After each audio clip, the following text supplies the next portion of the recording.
அண்மை செய்தி. நெல்லை மாநகராட்சி பகுதியில் மருத்துவ கழிவுகளை கொட்டிய வழக்கில் சந்திரசேகர் என்பவர் கைது செய்யப்பட்டிருக்கிறார். அண்மை செய்தியாக பார்த்து வருகிறோம். இது பற்றிய தகவல்களை செய்தியாளர் ராமசுந்தரம் வழங்கிட கேட்கலாம். ராமசுந்தரம், வணக்கம். இந்த செய்தி தொடர்பான மேலும் தகவல்கள் என்ன?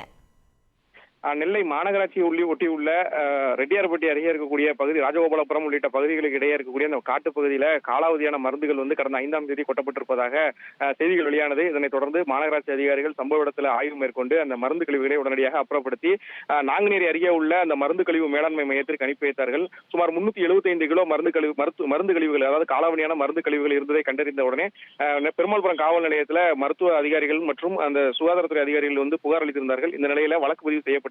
இந்த சூழல்ல அங்கு கிடந்த அந்த மருந்துகளின் முகவரி மற்றும் அங்கிருந்த விசிட்டிங் கார்டு உள்ளிட்டவைகளை வைத்து விசாரணை நடத்தியதுல அந்த நிறுவனத்துடைய மருத்துவ பிரதிநிதியாக உள்ள சந்திரசேகர் அந்த மருந்துகளை கொட்டியிருப்பதாக தெரிய வந்ததை தொடர்ந்து அவர் கைது செய்யப்பட்டிருக்கிறார். இந்த விவகாரம் தொடர்பாக 3 பிரிவின் கீழ் வழக்கு பதிவு செய்யப்பட்டிருக்கிறது. அதாவது ஆபத்தை விளைவிக்கக்கூடிய அந்த மருந்து கழிவுகளை கொட்டியது, ஆபத்து விளைவிக்கும் இடம் தெரிந்தும் அந்த செயலை செய்தது உள்ளிட்ட 3 பிரிவின் கீழ் வழக்கு பதிவு செய்யப்பட்டிருக்கிறது.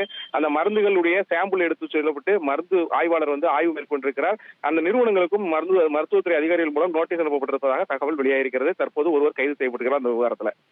உங்களுடைய தகவல்களுக்கு நன்றி ராமசுந்தரம்.